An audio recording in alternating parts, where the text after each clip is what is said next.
Mosser Moments Photography is a husband and wife wedding photography team based in Cleveland, owned and operated by InsideEdge Network's very own Ryan Mosser and his wife Hallie.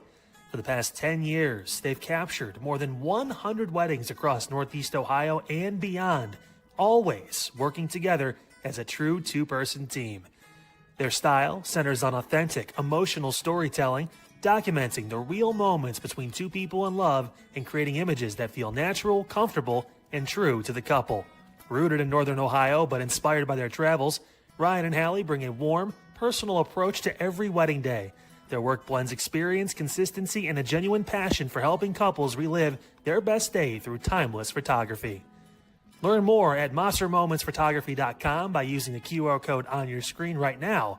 MosserMomentsPhotography.com, a proud sponsor of the InsideEdge Network, Cleveland's digital leader.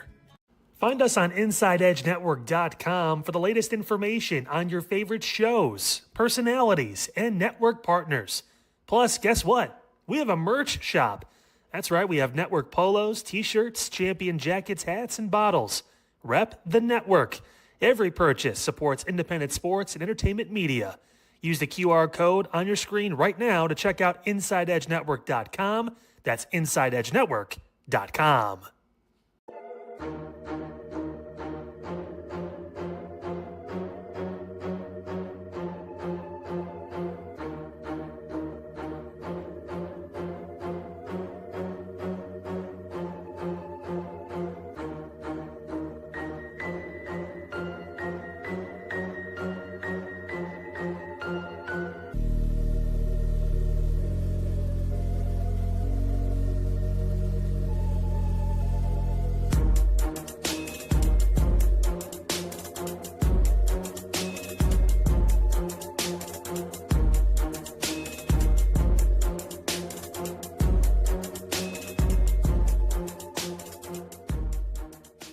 Fanatics isn't just our name, it's who we are. Loyal, passionate fans dedicated to our favorite teams and to the sports we love. That's why we're honored to be able to offer fans the world's largest collection of official sports apparel and sports jerseys from all the leagues, teams, and players you love.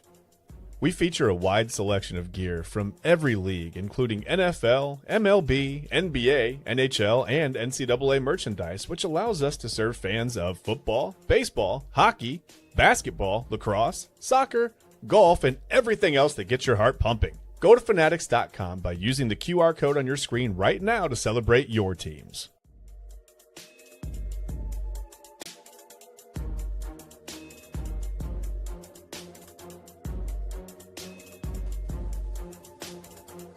And welcome into another episode of Inside Edge Primetime here on the Inside Edge Network. Chad Bryan to my right, your right. I'm Eli Moon, and we are back in the saddle here for another episode of Inside Edge Primetime.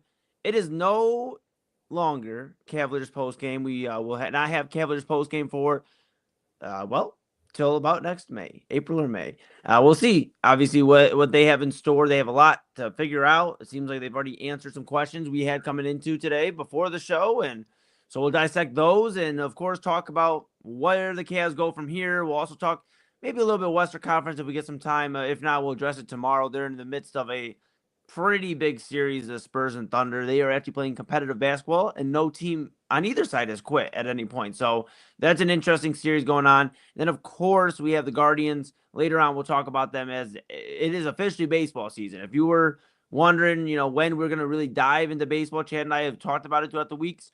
Now you're going to start getting more of a, we're going to try to bring you every night Guardians some sort of recap, even if it's for 10 minutes or so, and we just discuss what they did that day, because with baseball it's not always, hey, analyze the game and this is where it's make or break. It's 162 games, but we will provide you some storylines and discussion around those storylines with the Guardians and where they go as they head to their first World Series, hopefully since 2016. So that'd be exciting as well. And then, of course, Tuesday Top 5, Chad is back in the saddle. He told me, hey, listen, dude, I let you do one and I let you help me with a few. I'm doing this one. So Chad's got a very fun Tuesday Top 5. I don't really have any idea what it is. So we'll find out together here in the third segment. Stay tuned for all that. Of course, again, we'll lead with Cavs. But before we get into all that, it is a back to normal. And I'm a little sad, Chad. Yeah. But I'm happy to be back in the saddle. We kind of got the more creative juices flowing now. We don't have to talk about sadness all the time. We will here in a second. But besides all that, how are you doing this evening, my bro? I'm doing great. Like, don't worry, we will get to the sadness, so stay tuned for that. Yes. No, Yes. yeah, I'm like you. I said today, I was like, I'm almost like a little relieved to be back to normal, just schedule wise, because I'm not always great with schedules, and sometimes I'll be like, wait, do I have the post game tonight? Are they even playing? Like, it'll be like 7:00. I'm like, hold on, I think tip off's in like an hour. And obviously when the Eastern Conference Finals, Western Conference, that's a little easier because it's just every other night. But yeah. I'm doing good, man. Still trying to process everything that we saw over the last 4 games with the Knicks and just all the information that's coming out today that whatever. I mean, just trying to process everything and think, objectively, I guess, look at it from not look at it from a fan's point of view, but from the organization's point of view a little bit. I'm trying to understand, what the moves that they're making, but we'll talk about that in a moment. Sure will. I mean, it's going to be interesting. Everything kind of running down the timeline here. I will say this: I got a grass story for you today, pal. Okay. You usually are the guy to talk about cutting your grass. Just a little on the lighter side before we get into things. I texted the group chat, or our daily show group text we have. It's myself, you, obviously, Double A, the program director of the Inside Edge Network, and host of Midnight Run. Which will again be with you midnight to 1. And just a quick announcement on that. Double A will be sharing some thoughts more on the Cavs, but also the Chicago trip. He just got back from over the weekend. Yeah. Can't wait to hear what his Chicago trip, how it was. I heard a little bit about it, but can't really wait to hear about it because I'll hear about it for the first time with all of you out there on the Inside Edge Network. So that's exciting. So of course we have me, you, Double A in there, Kyle Cornell, 5 to 6 p.m. Unfiltered. Here again, 5 to 6 p.m. weekdays on the Inside Edge Network. Great talk about current events, news, all that great stuff. And he can breathe a little bit better now that the Cavs season's over because his blood pressure going through the roof. And then, of course, we had Omar Clausel, who hosts our morning show June 1st. So we're all in this text just to set the scene. And I sent a text, hey, if something breaks with the Cavaliers, somebody call me. I'm going out to cut the grass. Now, for those that don't know, I mean, I wouldn't know how you would know. I live with a pretty big yard. So, you got to go around like some real big space. This is probably about like a quarter. I may be being as exaggerative here. It's like a quarter of Progressive Fields outfield is how it feels to me. Okay. It's a ton of grass. So first things first, I open the garage and there's like a little latch on it, right? So, to lock the garage. Open it up, Chad. I meant to send this to you earlier. I was just so upset. I couldn't even put into words how upset I was. I opened the garage and I go to bring it back down and there's no latch. And I go, where's the latch at? The latch got hooked into like the conveyor, like the little slider, and Papa Moon had to help get it like unstuck. It like bent it. Bro, you thought that was the worst thing. Then the mower started getting a little hot, so I had to stop. I'm like 3/4 of the way done. I got like to finish the back and I got to hit the tree lawns. But brother, I was like, dude, did Chad B curse me? Did he Danhausen curse me? Like Danhausen cursed the Cavs? I was so upset, bud. But yeah, it's been a day. You should see some of my grass right now. It's out of hand again. I got a couple days behind. It started raining, and there's still standing water in some places in my yard. I mean, I can't do anything. And I believe we have Matt Wentz coming on. I believe this week I think is what we're looking for potentially. Yeah. He'll be here Friday with us. Yeah, and we're gonna look for some relief from all of this, man. We're gonna beg and plead with him to give us some relief. I guess we'll see what he can. Listen, we got some information on Onion. Okay, if you let us get a good June weather month, we'll tell you. All joking aside, where you can find Onion. It's at the corner of something and something, and I'll give you that information if you give us a good weather month. There you go. That's right. We have the keys. If you give us the keys, Mr. Wentz, we can't wait to have Matt on later on in the week. Of course, we have some really good surprises for you. But let's dive into it. We've kind of sidestepped and pivoted away from it as much as we can. Yeah. Tried to avoid it, just like they tried to avoid playing defense. Yeah, you're dang right. And if you're wondering who Chad is talking about, it would be those Cleveland Cavaliers. They fall to the New York Knicks yesterday, 130-93 in Game 4 of the Eastern Conference Finals. They are swept. The brooms have come out. All the national media headlines and everything about this Cavaliers team, you could say, has been talked about in the last 24 hours. From Inside the NBA on ESPN with Charles Barkley, Kenny Smith, Shaq, and Ernie Johnson all clowning the Cavaliers, saying that they are the definition of quit. And the burning, city and them on the boat, gone fishing. And I mean, from those guys to like the national media, I believe it was Jay Williams earlier today saying James Harden as a leader shouldn't be saying some of the things he said. We have audio from James Harden from last night's press conference talking about, how he felt that the Cavaliers may have been a better team than the Knicks, which is just hard to believe when you lose 4 games. I just had to make sure I counted right. 1, 2, 3, 4 in a row. I didn't think you were going to get there. Good job out of you, buddy. I appreciate it. I've been practicing. 22-point lead blown by the Cavaliers. A poor shooting performance in game 2. So you add those two up. In game 3 and 4, it's like the soul was already snatched out of them, and the Knicks were just handling the formalities to get to the NBA Finals. Yeah. Just frustrating, pal. Overall, I don't really know where to start. Congratulations again. I know you gave them the kudos yesterday. The New York Knicks, first finals since 1999. And they deserve every minute of it. Yeah, of course. I mean, congratulations to the Knicks, first of all. That's, like I said, they deserve it. Yes, yeah, absolutely. In 27 years, since their last finals, they're looking for the first NBA championship since 1973. Of course, they have 2 in their existence, their franchise history, 70 and 73. Mm-hmm. So my math says that'd be 53 years. They could end the drought. 52, 53 years here for the New York Knicks. Very interesting. Very interesting. Now, we're not here to talk about the New York Knicks as much as we give them their props. We are Cleveland's digital leader, your source for sports, entertainment, mental health conversations, news, and everything in between. And there's going to be a little bit of everything when it comes to the Cavaliers. Sports, entertainment, news, mental health conversations for those that had to watch them the last 4 games, and a little bit of everything in between. So that's what we're going to give you here. Chad, there's a lot of things to break down, right? We can talk Donovan Mitchell. We can talk James Harden. We can talk Kenny Atkinson. Where would you like to begin? I don't know. I'm just to get back to the Knicks for a moment. I guess I'm happy for like the lifelong Knicks fans that I think of when I think of the Knicks, right? The Knicks? Who are the Knicks? I don't know who they are. I guess that's like a hat or a sweater or something. Are you a sewing guy in the guy now? I guess I am. Yeah, I'm gonna have to learn now. Listen, I'm happy for Spike Lee, right? I'm happy for Timothy Chalamet. I guess he's a Knicks fan. Kylie Jenner, I guess she's a lifelonger. I don't know. They look pretty happy last night. But no, seriously, I don't know. I mean, where do you want to start? Do you want to start with James Harden's I guess delusional perspective on how the series went, who was the better team? I mean, I don't know. He had some words to say that okay. Let's just listen to what he said first, and then I'll react to it. I don't want to pre-act to it. Let's put. I mean, everybody knows by now, but let's play it again. Let's just hear it. Make sure. Maybe we heard it wrong, Eli. Maybe we didn't hear it correctly. Maybe we misunderstood. Let's play it one more time to be sure, and then we'll react to it. How about that? Absolutely. Here we go. Fair enough. Reflecting on this series, how much better, if they're better, are the Knicks than you guys? I mean, I can't even answer that question, honestly. You know what I mean? Like, yeah, it was 4-0, but I don't think we had a chance as far as our best shot, from a standpoint of the circumstances. Obviously they dominated us 4-0, but I don't know if I can necessarily answer that question. Just because genuinely I do feel like we are the better team, but series wise, it didn't show it. So it's a tough question to answer. Okay.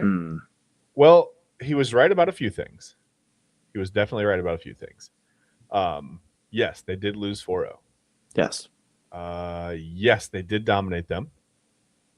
And they did not have a chance. So he's right about those 3 things. There were 2 other things that he said in there. What was it again? He said that they were the better team than the Knicks? Yes. He said he definitely thinks that they're the better team than the Knicks. Okay. Well, that's it. Let that one process for a minute. So we got to – well, wait. We have a comment first, I think, that's going to pertain to the mowing thing. Yeah, I got you right here. Absolutely. Maybe it becomes a midnight conversation now. It doesn't have legs. Does water stand? That's a great – listen. We're going to have to save that for tomorrow night, maybe for double. I don't know. I'll tell you. Papa Moon, man, and shout out Papa Moon, Saturdays 5 p.m. here on the Inside Edge Network. Just had a great interview this past weekend with his buddy Jamie Bassel, who is all the way from New Mexico. He's a nurse practitioner. They had a great conversation about physical and mental health. Great conversation. Shout out Pops. Don't know where he's at right now, but shout out Pops. Yes, does water really stand? We don't know, Pops. But what we also don't know, and Chad brings up some points with James Harden, is exactly what we're getting. I mean, I guess let me slow down for a minute. We know what we're getting, but we don't know what we're getting for the next 2-3 years, which it seems like that's what the Cavaliers are going to be locking themselves into, whether it's 2, whether it's 3, whether it's 4 years, whatever. If this is the last contract of James Harden's career with this type of money, then seems like it's going to be in Cleveland. Brian Windhorst has been very adamant reporting that, hey, James Harden is pretty much a formality at this point. That he's going to sign a multi-year extension. Now they're talking about where it'll be less than the $45 million he would make on the player option. It'd be about $30 million a year, annual, and Kyle Cornell from Unfiltered talked about this a little bit earlier today, but it'll be about $30 million a year, like a 3-year contract, something along the lines of that, to get them under the second apron, which again provides flexibility for this Cavaliers front office, who appears safe, and we'll talk about them in a minute, and Kenny Atkinson, who appears safe. We'll talk about him in a minute. It gives them a flexibility to make some moves with the roster. Now, what does that mean? Does that mean LeBron James? The rumor again from Brian Windhorst is that LeBron's not really ready to take a pay cut. Right now, the Cavs have $3 million they could offer him, but James Harden obviously signing a smaller contract. They're stretching it out. Could provide LeBron coming here, could provide some flexibility there. And then you look at it with Giannis, now is Mobley and Allen really more of a trade prospect than they were at the trade deadline. So those are things to look at. Back to James Harden, though. What exactly are we getting? Because when we brought him in at the trade deadline, we brought him in to be the 1B to Donovan. Like, hey, or at worst, the 2-star. Like, hey, the guy who's going to come in and carry some fourth quarters every now and then, going to make some big baskets. He's going to get the bigs involved, and it was all great until the end of April and the May, and that's where we got with James Harden. So you got to really evaluate it for the Cavaliers. Okay, Donovan obviously likes James Harden here. He's very adamant about it. We have some sound from Donovan from last night as well talking about James Harden. It's a little bit lengthy clips. We'll probably play it to end the segment. But you have Donovan talk about at great lengths about James Harden being a leader. He's changed the game of basketball. Mentioned him in the likes of Steph Curry and Allen Iverson and Michael Jordan. Crazy. You think about that. And yes, James Harden's been a prolific scorer. I don't know about changing the game of basketball for like those other guys, but a lot of guys have put the ball in the hoop before. I think that's, but you think of James Harden, Chad, and I think, okay, you got to reevaluate where he's going to be. If you're bringing in LeBron, bringing in Giannis, whoever you're bringing in, what is James Harden's role? Is he going to really step down into just a shooter role, like almost what he was in OKC for a time being? Is he going to have to work more off the ball? Like, what exactly is it? Because you talk about Donovan, you talk about James Harden, they're both very good on the ball. Off the ball, it gets a little tricky. And that's my fear with a multi-year extension. How can you really run this team? How can you really run this team back from what they were doing this previous year and look at it and go, you know what, this is perfect. And if you feel the roster for the most part can stay where it's at, and you can go make a few big moves, a LeBron, a Giannis, or whoever, Jaylen Brown, or Brandon Ingram, he's always floating in conversation, whoever, then okay, I'll listen to that. But now I want to pivot here, Chad, to the news that broke. Joe Varden had it. A few other guys had it as well. Shams Charania, a few other guys. So reports all over that Kenny Atkinson will remain the Cleveland Cavaliers head coach for the 2026-2027 season. Kenny, he's had 2 years here in Cleveland. He's made it to the second round of the Eastern Conference playoffs and now the Eastern Conference Finals, though I don't know really how much you consider they were there. I mean, at times they were checked out. But nonetheless, Kenny Atkinson still going to remain the head coach of the Cleveland Cavaliers. Chad, your thoughts on the hours after this dropped? It was a tough look for me hearing him talking about the Cavs winning these games analytically and, leading the series in analytical. I'm not really sure what analytical numbers. It wasn't turnovers. It wasn't points off the fast break. It wasn't, points off turnovers. It wasn't rebounds. I'm not really sure what analytical. Maybe it was just the Cavs were taking more shots, more expected chances to score. I don't know. But then, as you talked about Spencer Davies, it's a make or miss league. So if you're missing those shots, that doesn't matter. I don't know. I maybe they're getting higher percentage shots, but again, if you're missing the high percentage shots, who cares? To me, it's just watching this team physically quit on the court. And again, I'm not usually like a big fire the coach guy or get rid of the coach, and I get it. There was a tiny step of progress, right? They went one step further than whatever. They got to the Eastern Conference Finals, but they didn't do anything there. Well, that's not true. Analytically, they did great. Analytically, the series is tied 2-2, pal. Yeah, analytically, we're heading into Wednesday night. We're excited, but analytically, also, well, not analytically, but listen, physically, they played they were really, really great for 3 quarters. That's what Kenny Atkinson said. They were really, really great. But the problem is, we talked about it last night, basketball games last 4 quarters, and they weren't great for 4 quarters. They were terrible in the 4th quarter and in overtime. So they lost that game 1 by 11 after leading by 22 with it felt like about a minute left. I know it wasn't. It's about 9 minutes left. But, they just sort of tried to just kneel on the ball, really, and run the clock out. And you have to keep playing basketball, especially with a team that we just saw score 144 points in Game 4 with their series with Philly, right? I mean, we knew the Knicks could score, and they could score in an instant. I mean, like, they explode, right? And it's not just one guy. It's not just Jalen Brunson. It's the whole team. I mean, they were so balanced. Yes. I was so impressed watching them play. And again, it's a little bit easier to be a little more balanced when you're not facing any opposition at all. So, I guess you take that with a grain of salt, but they were still really good, really balanced. They're just all in this.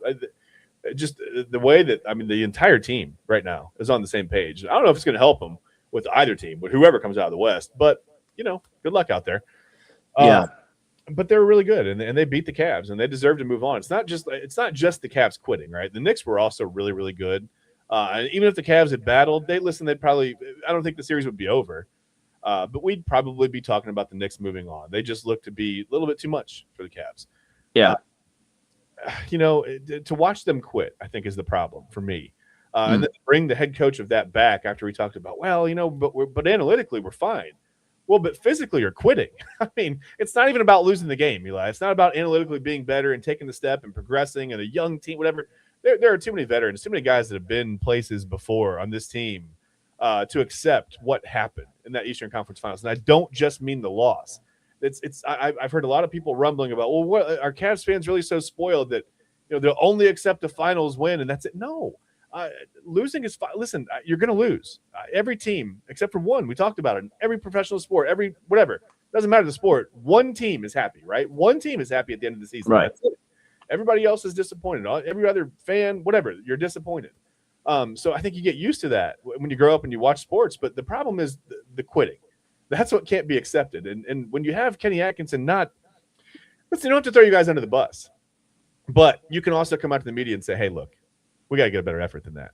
Times where it looked like they were disinterested, disengaged, whatever. I don't care what words you use. Doesn't matter. You can do coach speak and still not throw them under the bus, but you can also call them out through the media because someone needed to wake them up. And it doesn't seem like they have that player on the roster. And I don't know that Kenny Atkinson is that guy, but he's coming back. So I'm not sure. He is coming back, and to me, I'm curious to see if there's any moves. I know they said they're going to keep the coaching staff for the most part, and the front office with Kobe Altman and Mike Gansey, who, by the way, I believe, if I'm not mistaken, it's Philadelphia, but I want to double check on all of that. But I believe Philadelphia, they'd be looking into it, and a few other teams, I'm sure. Mike Gansey as the GM potentially of their team, so there could be a move there, whether the Cavs want to keep him or not. If he finds there's a better opportunity, then that's where he's going to go to be the man there. Where Kobe Altman has progressed up in the front office. He's there. Now, for a moment, I am curious, assistant coach-wise, if there's any changes, because there's always that assistant coach that's waiting, in the wings to become the next head coach. Wonder, who the Cavaliers put to help Kenny Atkinson. Maybe go, okay, Kenny, we'll keep you here, but we're going to give you some guys that know their ball. I wonder, and I know Jason Kidd's a big talk for head coach right now, but I wonder if you can say, hey, you know what? We want to bring you in here as the main assistant. It'll help you get back, into a flow of things, or with a team that, okay, we've been hard on them, but the Cavaliers are probably going to be in the playoffs again next year, even if they ran back the same team. But that's not what we're discussing. That's not what we're frustrated. But just to bring it back for a second, that would be what Jason Kidd could enter, or whatever, any assistant coach. And I think Kenny Atkinson still would be on the hot seat going into the year, at least warm. And I could see, if it's not working after 20, 30 games, you could see a David Blatt-esque type of firing where he's gone halfway through the year. The only difference is David Blatt got the team to the finals the year before. Right. So he was like 30-12 when he got fired. That was wild. Yeah, insane. Now, it was, Now I want to ask you this before we got to go to break here in just a moment, Chad. And of course, the rest of the week we'll have some Cavaliers discussion throughout the shows. I mean, there's a lot to unpack. We haven't really fully emoted how we feel about these Cavaliers. So we'll have more discussion. But last question before we go to break here, and we'll put a bow on the Cavs for today, and we'll come back to them tomorrow. But are you surprised that Kobe Altman it was just a foregone conclusion that he's also safe, considering he told Dan Gilbert to trust him on the court 4 and turned into a court 3 in Harden Island, and now he's getting the chance to dive into another offseason. I know this isn't Andrew Barry, to bring it to Cleveland Browns for a moment, where it's like he's telling Jamie Haslam, trust me, come on, man. Like, I know we made the worst trade in NFL history potentially. And, I haven't hit on much of my drafts. That's not the case with Kobe Altman. I mean, for the most part, he has hit on drafts. He's brought in some guys, but it just hasn't worked out to what we want. Are you surprised that he's here, though, still? You know, I don't know. I mean, no, not really. I think he's done a fine job of building the team. I just think you have to take into consideration drive and heart and desire and passion with something. We have to look at something differently, right? Because the analytics are telling us like, hey, these guys are good basketball players.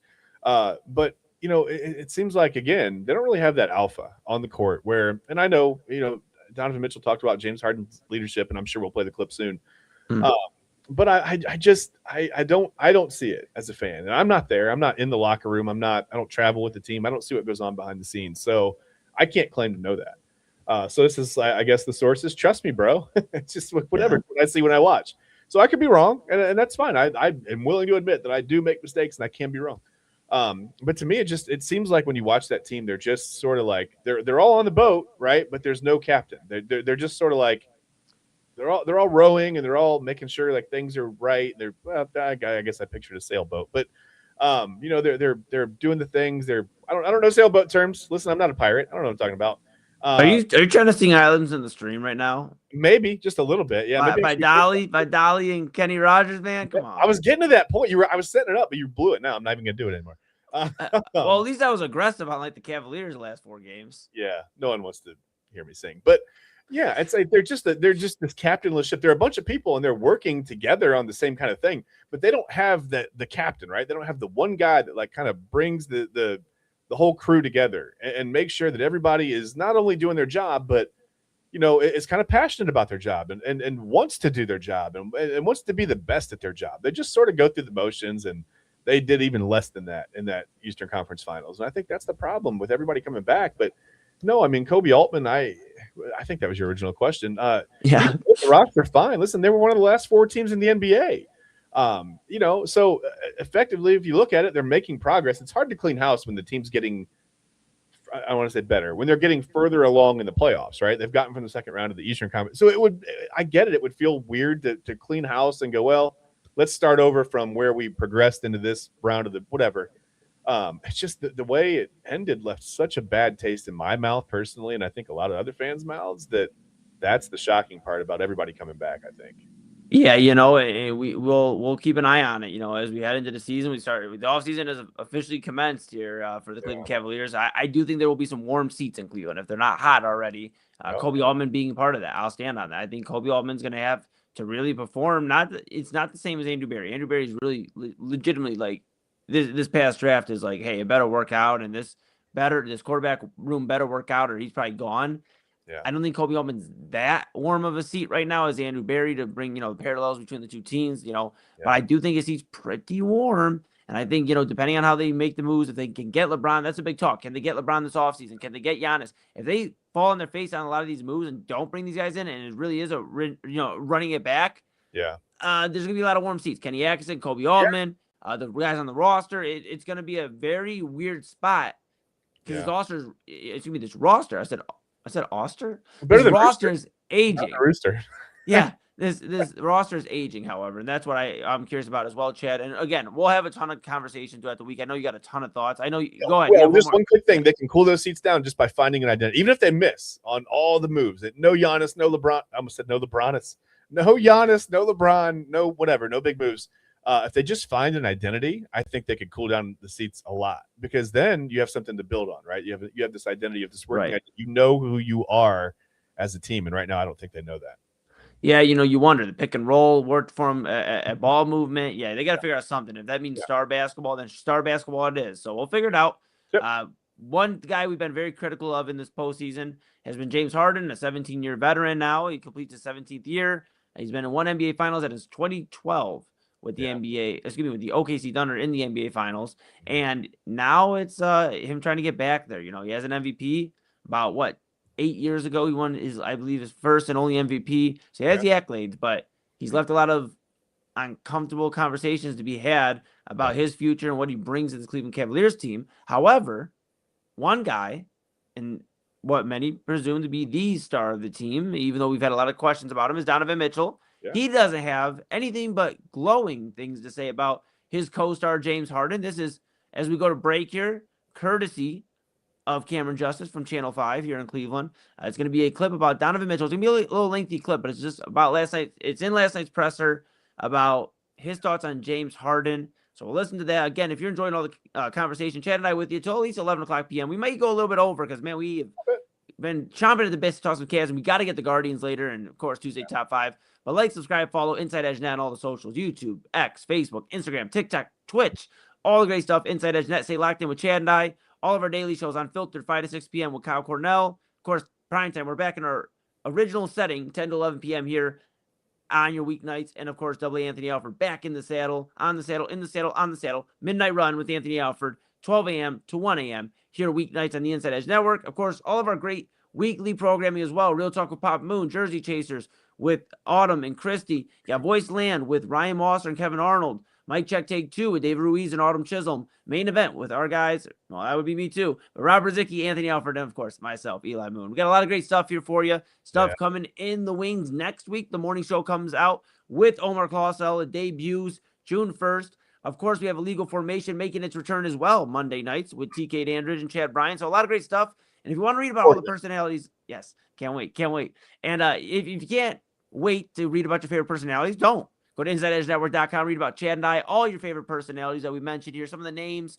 You can read about everybody. You know, we appreciate you for tuning in and checking out a little bit more about us. And maybe we'll update the bios a little bit. Maybe add a little bit more details now that we feel a little more comfortable sharing. No, all jokes aside, check that out, the bios, the personalities pages.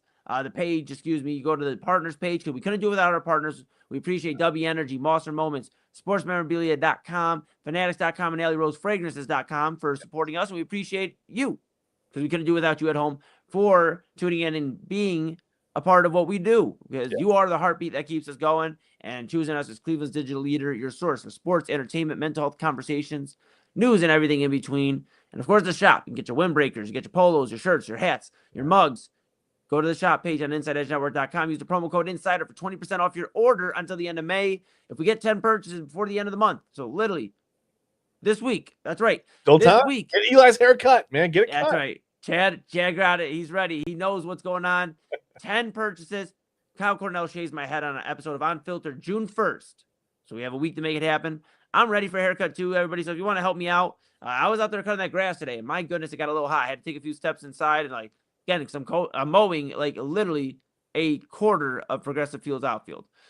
All right, InsideEdgeNetwork.com is where you're going to want to go use that promo code INSIDER, 20% off your order. Read about your personalities. Check the shop page out. And, of course, go check out our partners page and see the great stuff there as well. Yeah. All right. We talked about it. We're going to go to break here, take a pause, grab your caffeine, grab your dinner, but bring your phone if you're listening on your phone with you. Bring your laptop. If you got your laptop, bring that with you. If it's on the TV, if we're on your TV right now, hey, we're on the big screen. Take it off the wall. Walk around the house with it. Do what you got to do. It's going to be fine. Exactly. Yes, everything will be good. This is courtesy, as we go to break, of Channel 5 here in Cleveland. Cameron Justice, who reports on the Cavs, Browns, Guardians. She caught this clip of Donovan Mitchell at great length talking about James Harden, who he feels should get a little more respect for what he's done for the game of basketball. That's Chad Bryan to my right. You're right. I'm Eli Moon. This is Inside Edge Primetime here on the Inside Edge Network. We're back. We're going to talk some Guardians when we come back. But until then, here's Donovan Mitchell, courtesy of Cameron Justice. I think there's a lot to that. I think we ignore leadership by him. I think we ignore the human, the character of who he is. All positive things, by the way. I think we ignore the empowerment that he gives people. I think we also ignore his greatness in a major way. I say we, I really mean y'all. Sorry. This man changed the game of basketball. Changed the game of basketball. In ways that we've never seen before. And we live in such a ring-dominant culture that we're willing to write a guy off because he hasn't gotten there. God, it's transcended basketball, right? In 75 years, no one's been able to do what he does. You can say the same thing about Steph Curry, Allen Iverson, right? Michael Jordan. James Harden's in that. So, yeah, obviously I can relate to not having reached a certain point, but I do also feel like we don't talk about his greatness enough. We don't talk about the person he is. He played alongside Joel Embiid, and Joel Embiid won MVP. He was 2 inches away from a conference finals with the Brooklyn Nets. Like, some of that is just unlucky stuff. Like, can't control that. And he was on a bad hamstring. We don't talk about him playing through this. Man, I don't know if his thumb is still messed up. He hadn't said nothing since the report came out. We haven't heard nothing about it. Like, we don't talk about the mental fortitude to deal with that. Like, I don't know what it is, if he's healthy or not. I wouldn't be able to know because he has the same way he could have one leg and he'd be the same. And I think it's really, truly unfair, to be honest. Now more than ever, now that I see it on a daily basis. But that's just the society we live in. That's the world we live in. We're a ringed culture. That's just how we are. So, like I said to you, we can't fight it. It just is what it is. But I do think people overlook the greatness. 17 years, dog. Like, it's a long time. That's a long time. And I think we are so quick to jump on him and get on him about what he's doing at 36. At 36, right?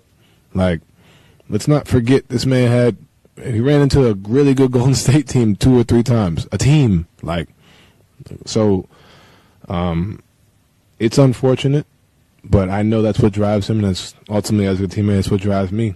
But we sometimes lose the plot on the greatness of that individual and what he brings to the game of basketball, to the brand of basketball. So, yeah.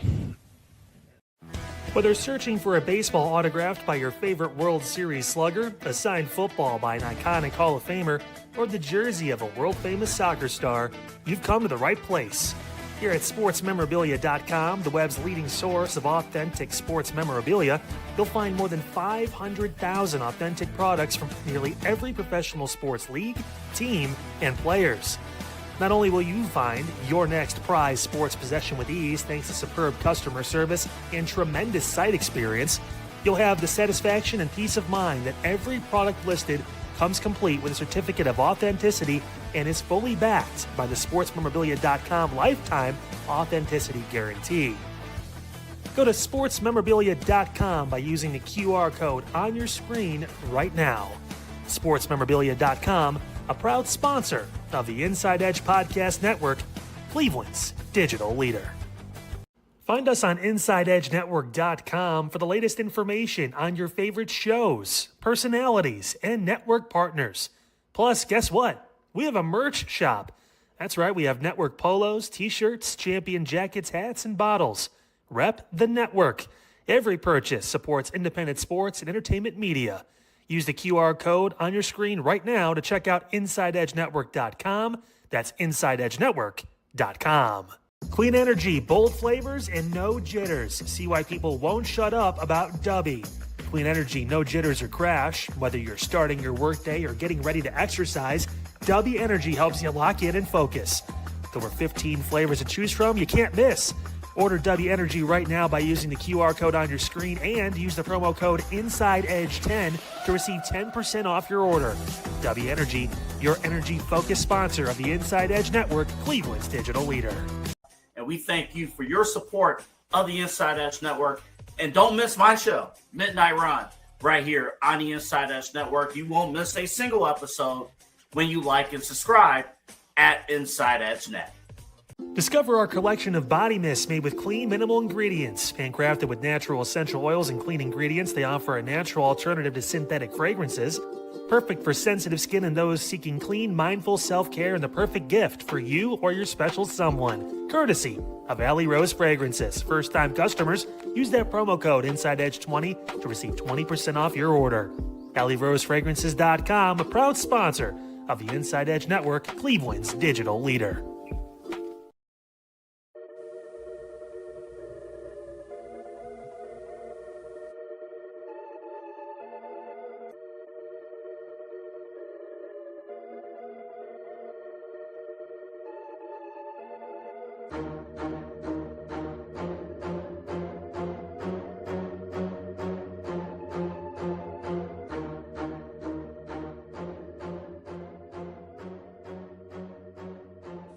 And welcome back to Inside Edge Primetime here on the Inside Edge Network. Chad Bryan, he is putting in a lot of effort, folks, and he's over to my right, which would mean he's over to your right. Yes, he's over to your right. I'm Eli Moon. We are back here in the saddle, Inside Edge Primetime.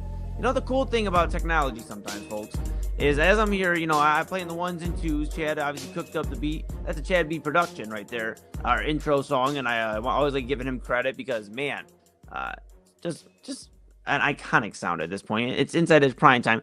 Sometimes, though, I can't hear it. You know, StreamYard, we love it, but sometimes it tends to tell me that I can't hear the sound. Fun fact, and we'll get into the Guardians here in a second. I've done it now. I just did it just now, so I hope it sounded okay. But I've done it now, and I've done it during Midnight Run, which, mind you, AA has his intro for his show, where I cannot hear the music I am playing, Chad. So it is just straight off of doing these shows for months. And we appreciate you tuning in and rocking with us for months. If you're out there watching, thank you. If it's your first time, your 10th time, your 100th time, thank you.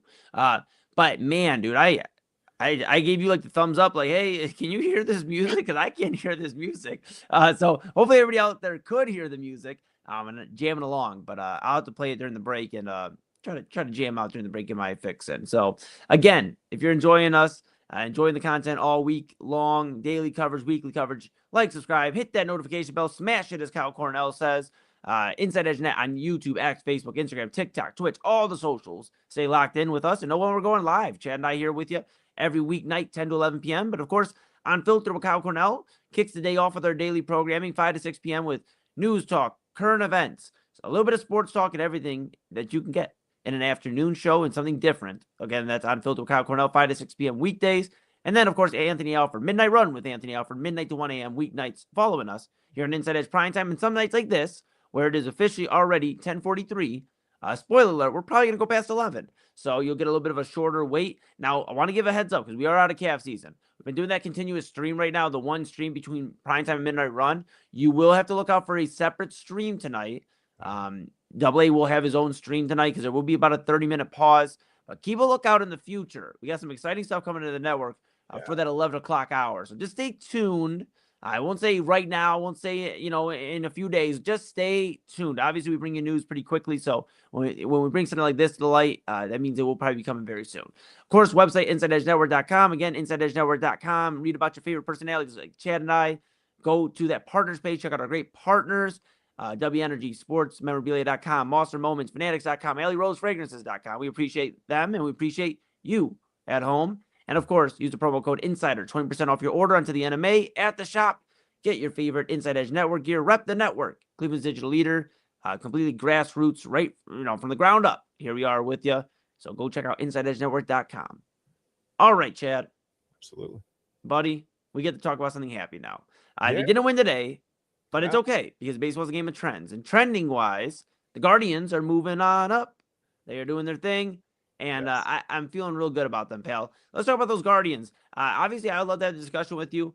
I know my baseball. You know, Papa Moon brought me all the way up through baseball. I know my baseball, but I always say you're like our de facto baseball guy, I would say, here on our daily lineup. So I'm going to defer to you here for just a moment. You tell me what Chad B's been seeing with these Guardians. It's been about a week since we've talked about them, and a lot's kind of happened here. A few losses, a few wins, but talk to me about what you've been seeing with these Gardos. Well, they're just trending upward. I mean, we said it. Let's circle back around Memorial Day, right? We'll see how they're doing. That's when the weather usually starts to heat up, and we were in the 80s today. It was 80 degrees. That counts as heating up. It was pretty humid. That was hot out there. Yeah. The offense is. I mean, not today so much. I mean, a few runs, but I'm looking at Travis Bazzana today. One for three, an RBI, 2 walks. Yeah. I mean, what do you want out of Bazzana, right? He keeps getting on base. He's hitting leadoff now. I don't know if he's going to stay in that leadoff spot, but it seems like he's perfectly comfortable there, right? He's getting on base. I mean, that's what you want. Setting the table for Jose Ramirez right now and Chase DeLauder's hitting third, and at least tonight as the DH. So Kyle Manzardo starting to hit a little bit. He's got his average above 200. I said that the other day. You know, it's like, okay, well, it was pretty bad for a while, but you got to give him time. It's unfortunately, like you said, baseball is a game of trends, right? And sometimes when you start off slow, the numbers look horrific. As Cal Raleigh, it's, the numbers can look really, really. You called that. I want to, for a quick side note, if you're wondering, Chad literally called that in our first talk, our preview for the Guardians and Mariners on Primetime. He called Cal Raleigh's regression. Go back and check that out. just line it up with the night of opening night for the Guardians, and Chad called that. But continue, my friend. No, that's okay. It's just not that, but sometimes in baseball, it's called regression to the mean, right? When somebody pops out and has a really big year, when normally that's not the trend, you usually see that player regress to the mean, or and they're back to normal a little bit. Yeah. So unless Cal Raleigh had taken a huge step forward, which it didn't really look like, and again, it's just the difference of getting to the fastball and not getting to the fastball this year. So I don't know if it's an injury thing, if he's just a tick behind on his timing or whatever. It doesn't matter. He's all the way out west, and if it happens on the West Coast, sometimes on the East Coast, it feels like it doesn't even happen. So You're dang right. Yeah. but that is very much happening to him. And then he's got the whatever injury it was. I can't remember if it was an oblique or whatever was going on with him. But maybe he needs a full uniform shower again. That could be it. Yeah, he's just got to wash the uniform and just no laundry. Just wash it up in the shower. That could be it. Yeah. Get the dove in there and go to town. But yeah, I don't know. I just think we're watching the Guardians start to heat up a little bit. I mean, Stephen Kwan tonight, 1 for 2 with a walk, getting on base a little bit. I know it's baby steps right now, but and Kwan, it feels like could be playing for trade value. We don't know. It seems to be they could have a little bit of a log jam in that outfield. So I don't know what's going to happen with Kwan, but pitching wise, honestly, I didn't see the game tonight. I don't know what happened with Kent. I don't know why he came out. He pitched 2 innings. I'm not sure why he came out early. So I don't know that. I don't have that information on me. It was a hectic night, but I think that the bullpen's starting to round themselves into shape a little bit. You've got Cade Smith, who's been really good. So I think a lot of things, and I think the biggest trend upward for the Guardians is unfortunately Detroit's kind of demise in the division, and the fact that they just play in the American League Central, and you could just do a lot of things and get away with a lot of things because the division is not very strong top to bottom. So some of that is just pure luck, but yeah, the Guardians are one of the stronger teams in the American League. So I'm not really sure. Maybe it would look a little bit different if they had to deal with the AL East day in and day out, but starting to play really well. And I think showing some good promise as far as not just winning this division, which I think they should easily do, but maybe possibly making a deep playoff run, getting back to the ALCS, hopefully the World Series. That would be nice, right? Sure would be. And you know what? Looking at Cantillo, he had a season tying, I think career tying 4 walks. He had allowed 8 base runners in those 2 innings. So I think they were just trying to get him out of his own way before it got messy. And the Guardians, just to be microscopic here for a minute, look at this series. They've given up 16 runs to the Nationals in 2 games, fresh off a series against the Phillies where they allowed 4 runs from Philadelphia. There was 8 runs combined in that series between the Phillies and the Guardians. And now you're looking at 16 alone from the Nationals. And this is a team, we talked about them off air. We were having conversations about the AL and the NL, just talking some baseball, as we typically do. And, we were talking about the Nationals. I said, man, I know they don't got a lot of guys, and they go, and I even mentioned here a little bit, I think. CJ Abrams, is where they're going to go offensively. But they got some guys that, they can string together some wins. Are they going to go make a big postseason run? I don't think we're talking about the Nationals come August or September, but who knows? But James Wood's hot now. Yeah. I mean, yeah, they've got some guys. Yeah. Yeah, but I think they're in that same category as and again, they're not even having remotely as close to the year as the White Sox, I would say, but they're 28 and 27. They may sneak in as a wild card team. I just don't think they're a team the Guardians will have to worry about seeing in October if they get to the World Series, but it is something you look at, and Bybee too was another guy I wanted to talk about tonight. He had 3 innings pitched yesterday. It's 7 earned runs, 8 hits. It was really bad. I think he gave up 5 home runs, if I'm not mistaken. Home runs, yeah. The Nationals but 5 off Bybee in that game, yeah. Are you? That's what I want to ask you about, because I mean that's kind of where I'm at. Besides, we talked about the offense, and you gave a great breakdown of it is heating up. They still scored 3 runs in a loss today. You've seen the promise out of Bazana, seeing Kwan starting to heat up a little bit, regardless if he's here or not long term. And the other bats coming along as well. Bullpen seems sharp, but Bybee, a guy who a lot of people are thinking will come in and be the ace of this team, and right now it's been Gavin Williams or Parker Messick. You take your pick, but you look at Tanner Bybee. He had I think it was 5 or 6 games in a row where you'd only gotten like 1, if not any run support, and now he's getting some run support, and the Guardians don't know what's going on with him. He seems to be the issue last start or two. Are you concerned about Tanner Bybee? Because, you see Cal Steven down in the minor leagues. I know you're a big Cal Steven guy. Yeah. There's some other guys they could look at as well. They've been bringing up, some bullpen arms. Mind you, I believe Logan Allen was also just brought up to the Guardians roster, so they have him at their arsenal as well. Are you concerned about Tanner Bybee? I mean, a little bit. The 0-7 looks bad. The ERA isn't great. We used to say American League ERAs would always be a little bit higher because you don't have the pitcher hitting, but you can't use that excuse anymore. I don't know. I just Bybee. I don't know if it's something going on. I'd have to watch a couple of his starts and then go back to maybe to try to watch a couple of his starts from last year to see if there's something mechanical that he's doing different. Maybe he's tipping pitches. Sometimes as a starting pitcher, you get a little bit comfortable, right? And you don't realize you have these little ticks where you maybe hold the glove a little bit higher or lower on an off-speed pitch or whatever. And you watch enough film in the major leagues, guys are going to catch it. There's always a guy in every clubhouse. And I don't mean Astro style where people are banging on trash cans. I mean, just, legally watch it. Well, not legally, but it's not illegal. I'm going to get arrested for it. But by the baseball rules, right? You're following the rules and you're watching film. There's always going to be the one guy in the club. It's usually a catcher, by the way, who picks up on those little, tips and just the things, the nods from a pitcher, the way you hold your glove, the way you tilt your head on an off speed. Somebody's going to catch that stuff, right? So if Bybee's doing something like that, we haven't quite caught on to it yet. But yeah, something's going on with him. He just seems to be very, very hittable. After he's had stretches in his career where he's been basically unhittable, right, for long stretches. So you are concerned. I think the velocity is still there, so it's not an injury concern. I think it's just something. It's either location, something mechanical, or something physical. He's just giving away pitches at this point. So.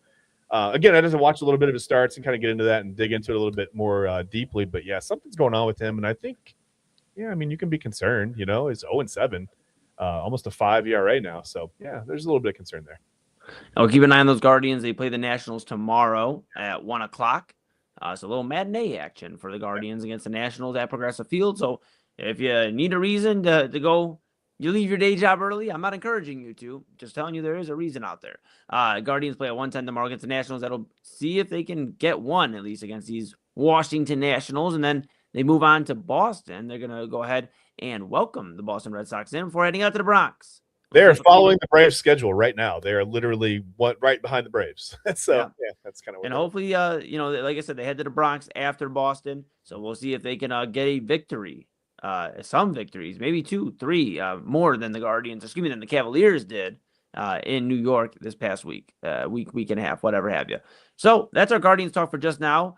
We will, of course, every night pretty much bring you some Guardians talk, whether it's, to the point, just recapping the game, or there's some major storylines coming up as we get closer to the trade deadline. It's crazy to think trade deadline will be here in what? About a 2 months, about roughly a little less than 2 months, I think, or right on the head, So it'll be interesting to keep an eye on that. The All-Star break about a month and a half away. Some exciting stuff. Eli, I'm really interested to see what happens at the trade deadline this year because of the looming lockout. I don't know if teams are going to go crazy. Some of those teams in the middle might, hey, this is our chance to shake up our roster a little bit and really not pay the price for it. Some of the teams at the top and the bottom may not want to, give away stars or give away prospects. So it's going to be a weird trade deadline, I think, this year. Sure is going to be. And we're going to cover it all. I'm sure we'll have a conversation on Primetime. We might even, see if we can wrangle up a few of the other baseball guys in the network and maybe have a trade deadline special. We'll see what we can do here. Yeah. Of course, on the Inside Edge Network. Hope you're enjoying. Like, subscribe, follow Inside Edge Net on all the socials. If you are, and first time here, hello. That's Chad Bryan to my right. You're right. I'm Eli Moon. We are here every night with you 10 o'clock p.m. Eastern time here weeknights. Of course, daily programming, as I mentioned at the beginning of the segment, and I mention all the time because it's so important, on Filter with Kyle Cornell, 5 to 6 p.m. Weekdays, going over your news, your current events, your sports, all that great stuff. Of course, Midnight Run with Anthony Alford, midnight to 1, weeknights here on the Inside Edge Network. Again, Chad and I here with you 10 to 11, sandwiched in between, doing it, just talking about a bunch of great stuff. And, of course, the InsideEdgeNetwork.com, InsideEdgeNetwork.com. Check out our partners page, the shop, the personalities page. Use the promo code INSIDER for 20% off your order until the end of May. And, Chad, I couldn't think of a better way to segue without ruining the Tuesday Top 5 topic. We'll talk about that when we get back here. But, yes, if you caught my drift there with the mention of the daily shows, maybe you kind of know. We'll see. But that's Chad Bryan to my right. You're right. I'm Eli Moon. This is Inside Edge Primetime here in the Inside Edge Network. Don't go anywhere. Tuesday Top 1, 2, 3, 4, 5. Tuesday Top 5 when we come back.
Monster Moments Photography is a husband and wife wedding photography team based in Cleveland, owned and operated by InsideEdge Network's very own Ryan Mosser and his wife Hallie.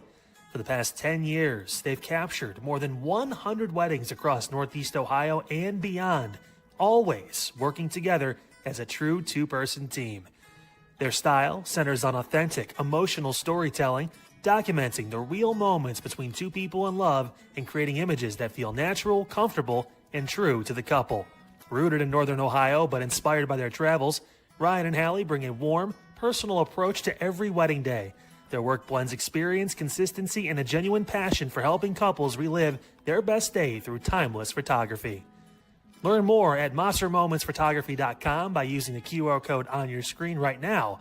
monstermomentsphotography.com, a proud sponsor of the Inside Edge Network, Cleveland's digital leader. Discover our collection of body mists made with clean, minimal ingredients. Handcrafted with natural essential oils and clean ingredients, they offer a natural alternative to synthetic fragrances. Perfect for sensitive skin and those seeking clean, mindful self-care, and the perfect gift for you or your special someone. Courtesy of Alley Rose Fragrances. First-time customers, use that promo code InsideEdge20 to receive 20% off your order. AlleyRoseFragrances.com, a proud sponsor of the Inside Edge Network, Cleveland's digital leader.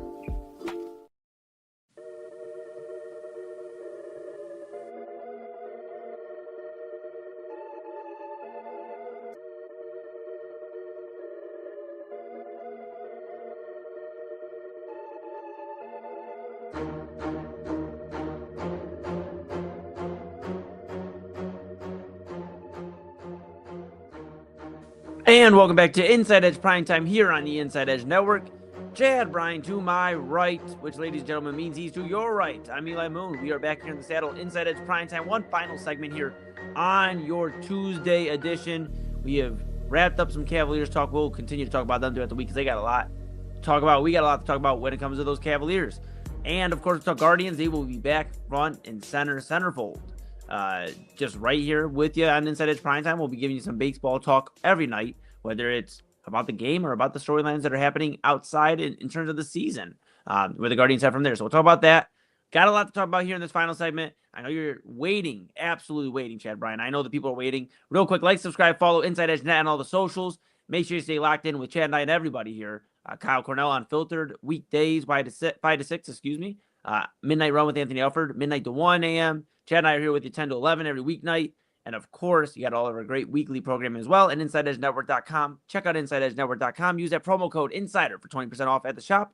Read about your favorite personalities. And, of course, our partners as well. Couldn't do without them. W Energy, Monster Moments, Fanatics.com, AlleyRoseFragrances.com, and SportsMemorabilia.com. And we couldn't do it without you at home. So thank you for rocking with us. And for that, I will hand the baton off to one Chad Bryan because it's Tuesday. And that means it's time for Tuesday Top 5. Chad Bryan, take it away. I'm just glad I don't have to go in the time machine for this. I get tomorrow. That's tomorrow. I'm nervous after what happened last week. Did you learn that no more kerosene? Diesel. I mean, no more kerosene. Yeah, no more diesel only. I think I got it. I think I'm okay. Yeah. I will say kerosene's flammable at work. I'll call you in the morning to make sure. Fair enough. Yeah, just check. Just touch base maybe. Yeah. So here's the thing. This is a funny thing with the Tuesday top 5. I type my notes in Microsoft Word. Right. Shout out to Microsoft Word. Shout out. For some reason can't get that on the new PC. Having a little trouble signing in. I don't know why. Gone through the whole process, but it will not recognize that it's a thing. So I tried to open it up on a Notepad app on the new PC, and my daughter was standing here. She was going to bed, and she looked, and I pulled it up, and I was like, You want to take a look at my Tuesday top 5 notes that I typed up earlier? It was just symbols. Like, Oh no. it was wild. So So you're about the freestyle. yeah, I'm gonna freestyle. No, they're here. I got them here. Okay. Yeah, I was able to translate it somehow back to English. Don't know exactly what I did, but yeah, that was interesting. I was like, well, I don't know what I forgot the descriptions that I wrote, but that's okay. We're here. Because it is Tuesday, and this happens, by the way, with Memorial Day, and then my kids are going to be off school. This happened to me last year. Yeah. I didn't know it was Tuesday for like half the morning, and I was like, oh, I need to come up with a Tuesday top 5. Forgot it was Monday yesterday. We talked about a show tonight. I forgot. There's a Cavs game, and we have a show. So this is going to happen now. This threw me off for like the first 5 weeks of summer, right? I didn't know what day it was for about 5 weeks because of the whole Memorial Day and then end of school thing. I was just off. So then you just look up and you're like, it's Halloween. Yeah, that's pretty much it. And then it snows, for. Oh, it's up. All right. You're doing so good. Okay, I said a word. I'm sorry. We're gonna get kicked off the air. Anyway, it's Tuesday. It's time for the Inside Edge Primetime Tuesday Top 5. And the most important thing, so food lists are very polarizing, right? And I said that we were going to stay away from food. We don't want to do food anymore.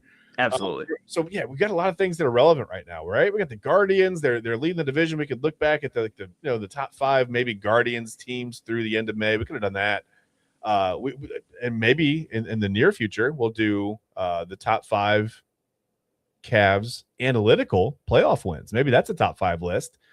We could have gotten into that. That was very relevant. But like I said, we're going to stay away from food. So, of course, in honor of Memorial Day, where we know that, obviously Memorial Day is about, paying, I guess, homage to those who have given the ultimate sacrifice to protect our freedoms here. And we do very, very, very much appreciate that here at the Inside Edge Network. And personally, I appreciate that. I know my family does. Eli, I know you and your family appreciate that as well. And that's what Memorial Day is all about. But with Memorial Day comes, you get a lot of cookouts. So staying away from food this week, we decided to do top 5 Memorial Day cookout foods, because why not? Why are you doing this to yourself? I don't know. I have a problem, and this is my way to, I guess I can confront my issues here front and center. But I'm telling you, here's the thing.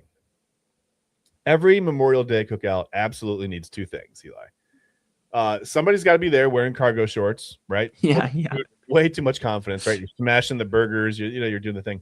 And one relative that goes, hey, these burgers are a little dry, while holding a plate they personally just overloaded with potato salad. Yeah. You can see it. The plate's starting to bow, and like that's not even like a paper plate. That's a dish, and it's bending. Papa Moon has a 2-scoop rule with the potato salad. I can't, if I would get his plate for him, because I try to look out, be a good son, my dad's 59, celebrated 59 at the beginning of this month, on May 8th. Okay. And I try to bring him his plate, try to bring my mom her plate, everybody their plate, because whoever's grilling, I try to run around and make sure they're good. And I brought Papa Moon 1 scoop of potato salad. He goes, oh, so you think I'm not a Mick, huh? You think I'm not Irish, huh? I won't eat potato salad, huh? So I have like a 2-scoop rule with Papa Moon. He is that guy with the potato salad. I thought the 2-scoop was a limit, but no, it's a minimum requirement. Okay, I got you. Yeah. Now, okay, that's okay. This is why I love Papa Moon. All right, fair enough. Eli, so in honor of Papa Moon, in honor of backyard grills, folding chairs, and one uncle exploiting brisket like he's defending a PhD thesis, what happens. Here are the actual top 5 Memorial Day cookout foods, at least according to me. Let's start with, where should we start? I mean, we always start with number 5. Let's start with number 5. Let's do that. All right. Number 5. This is the healthy option that everybody claims they wanted, right? Right before they eat 3 hot dogs and a giant brownie that's like the size of a brick that's probably going to stay in there for a couple weeks. But listen, it's number 5 is fresh fruit, right? Like watermelon, strawberries, blueberries, whatever. You can even put it on the grill. Look at that watermelon on the grill. That looks so good. Watermelon is mandatory at a summer cookout, right? If there's not watermelon juice, well, look at the watermelon juice. That looks so tasty, but I've never done that before. That looks fantastic. But anyway, if there isn't watermelon juice running down somebody's arm onto a lawn chair, Eli, is it even summer? Like, no, that's Memorial Day kicks that off, right? So the strawberries and blueberries, they show up looking all patriotic, right? Like they personally worked for the American flag. And there it is, right? The Stars and Stripes salad there. And let's be honest, fruit at a cookout, one job, Eli. You know what it is? It's What's to help that? pretend that they had some balance, right? You finish it off with some fruit and you feel pretty good about it. So number 5 is the fresh fruit. You got to have it. It's a staple. It's not necessarily a main dish, so it was number 5. And honestly, for the rest of this list, I kind of went with it was main dishes versus like ease of consumption, and you'll see what I mean as we go along. Okay, Understood. I've never had grilled watermelon, but that looks phenomenal. it looks so good. Yeah, My goodness gracious. Oh man. And yeah, fruit, I remember like so Memorial Day, like in all cookouts when my aunt was still here with us on this earth. Her and my mom would trade off, like our families would trade off from who was hosting Memorial Day. And my goodness gracious, we would throw down no matter was at my Aunt Monica's house or my mama's house, our house. We would throw down. And we'd even do the parfait sometimes. Like, you have the parfait with the blueberries in there. Yeah. And Yeah. oh my goodness, the granola. And they make like the cakes with the fruit on it, like the strawberry. My sister now, I gotta give her a shout out. Shout out my sister Maddie, because she makes a strawberry shortcake. And I think that considers it's not necessarily the fresh fruit per se, but it's like pudding in there. Oh my goodness. I hope you have some dessert on here, pal. No dessert. No dessert. So you just made me mad now. Now I hate this list. Well, that's fine. You can hate a lot of people hate a lot of my lists. And here's the thing. I never leave room for dessert. I can't, I don't have the self-control. It's like when you go out to eat at a restaurant and the server comes over and they're like, did you save room for dessert? And I'm like, no. I mean, look, that's funny. That's so funny you say that. I know we're gonna go over, so I gotta tell this story too while we're on the first group. So we went out for Papa Moon's birthday. Again, shout out Papa Moon, 59 years old. Went out to a nice restaurant. Actually got to see my sister who works at the restaurant. And we had this great Italian, because you would have been happy. You would have been proud of me, bro. I had some great spaghetti and meatballs. Papa Moon threw down. It's back on the screen here. Okay. Yes, thank you. And Papa Moon looks at me. Hello, I'm back. We're back. And Papa Moon looks at me, he's like, I don't think we're going to do dessert tonight. And I was like, yeah, completely. I understand. My sister comes back over to the table. She goes, you guys want desserts? I was like, oh, no, I'm good, sis. Like, I appreciate it. I'm cool. I'm going to I literally have like half my spaghetti and meatballs. Because as you find out, we've never sat down and had like, well, at Wink and Lizard, we had food. And I did pretty good. I cleaned my clean plate club. But usually I got to, by the way, yeah, I didn't give you a sticker for that. Good job, buddy. I know. Thank you. But that moment, I was actually surprised, because usually I take like this night, I took like a quarter, if not half of this plate home. So I was like, I'm good. Pa's like, I'm good. Yes, Vince McKee, shout out Keon Sports, tuning in. He's been rocking with us, recently. He texted me. It was good to hear from Vince. I've known Vince for over a decade. So, shout out Keon Sports. I'm doing their thing over there as well. Yeah. Thanks for tuning in, Vince. We appreciate you tagging along. A lot more to go here with Chad B's list. I just, from time to time. Me too, by the way, Vince. Me too. Sorry, man. Me too. I'm sorry. Yes. And we'll get back to the list here in a second. But yeah, so we get to the dessert, right? And Papa Moon's like, I'm good. My sister comes out, I was like, do you want dessert? He's like, no, I'm good. I appreciate you, and she's like, tiramisu. And he's like, tiramisu.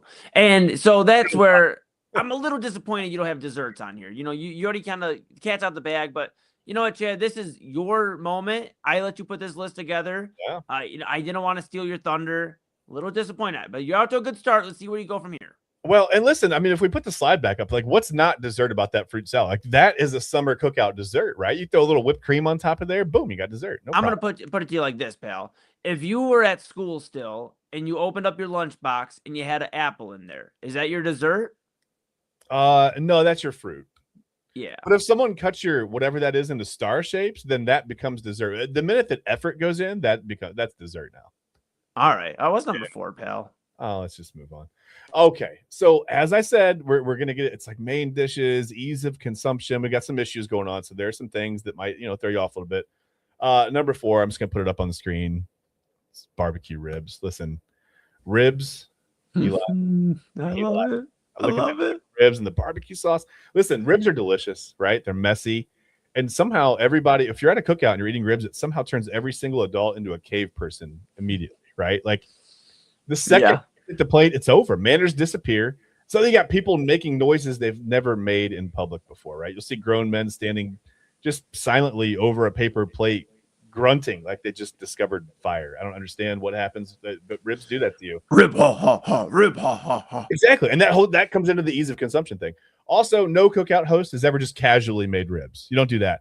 If they made the ribs, they have to listen. You will know the exact smoker temperature, the rub ingredients, the wood chips they used, the exact emotional journey that they went on, how long they've been in this or that, the pressure cooker they soaked in something overnight. You will know every single detail about those ribs, more than maybe you should. But that is a thing. That's going to be a thing with your ribs at a cookout.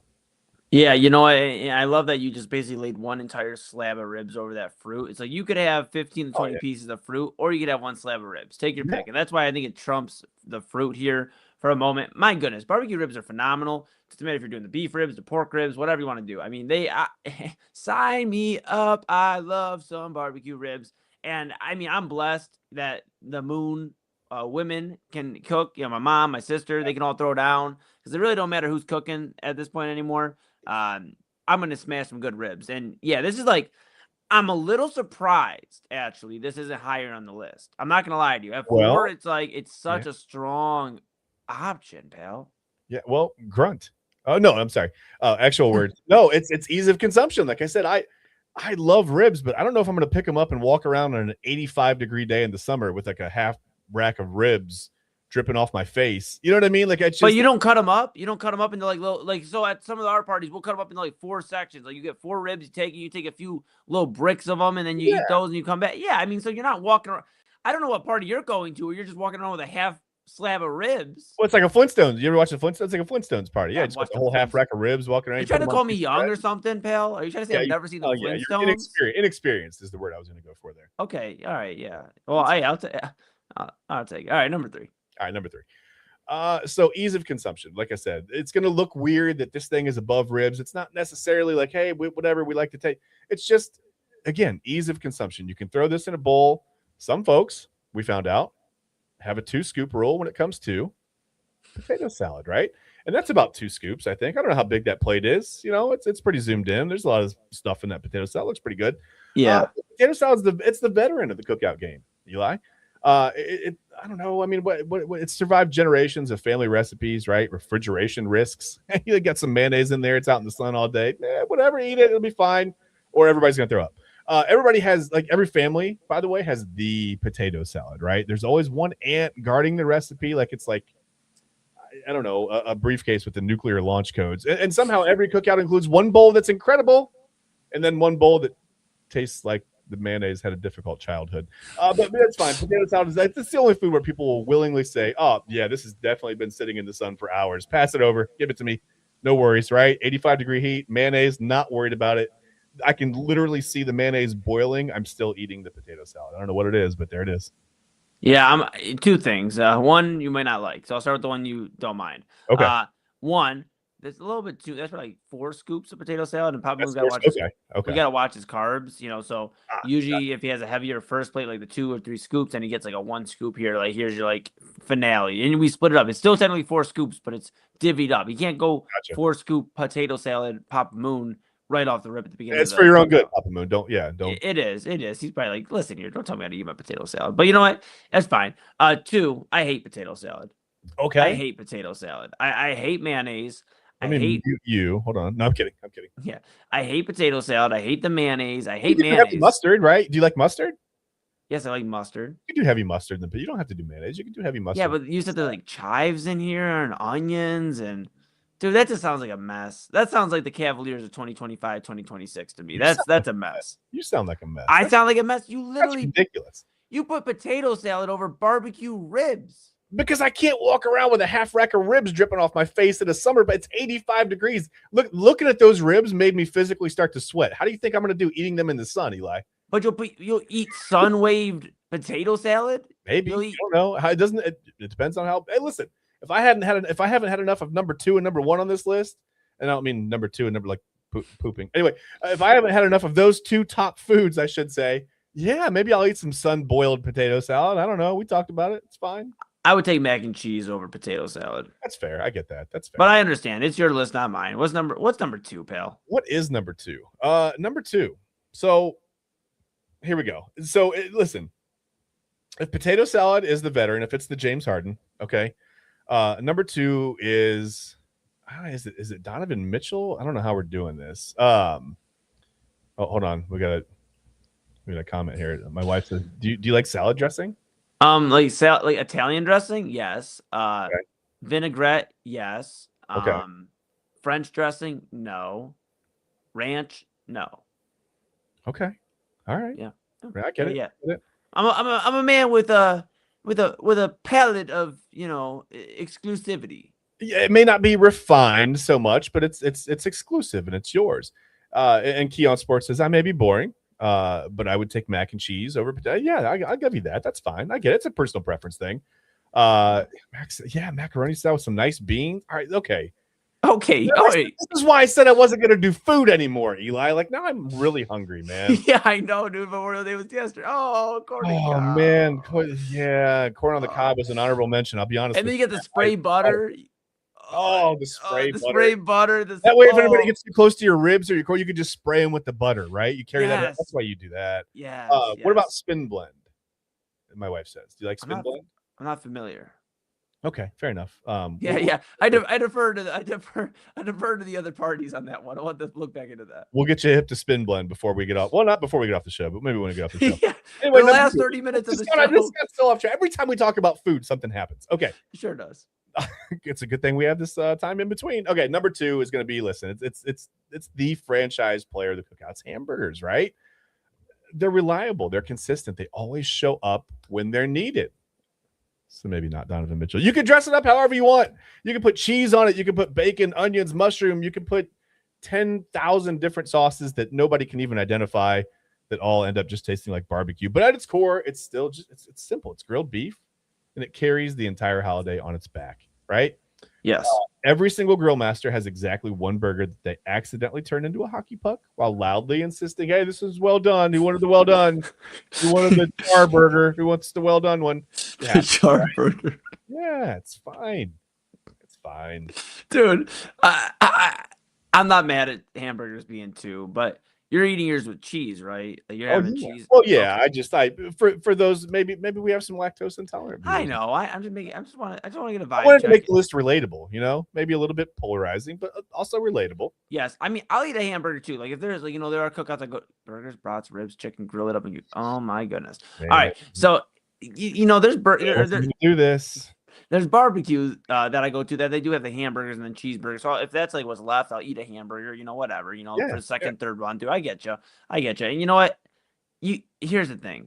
I'm okay if you have like the puck of oh my goodness. I'm okay if you have the puck thrown on there for a hamburger, the frozen ones. I get it. What you really need to do though is like, pull out the ground beef. Oh yeah. Get it out of the pack, form those burgers and throw them on. It's the holiday. Treat the family right. You can grab those hockey puck burgers another day, okay? And I worked a little bit of time in the fast food industry. I'm telling you, there's not really anything great about a hockey puck burger that you throw on the grill for a few seconds and it comes to life like Frankenstein. So I think we need to keep with like the fresh ground beef if you're making your hamburgers. But yeah, not a bad spot here. Well, I'm curious. So what's number 1?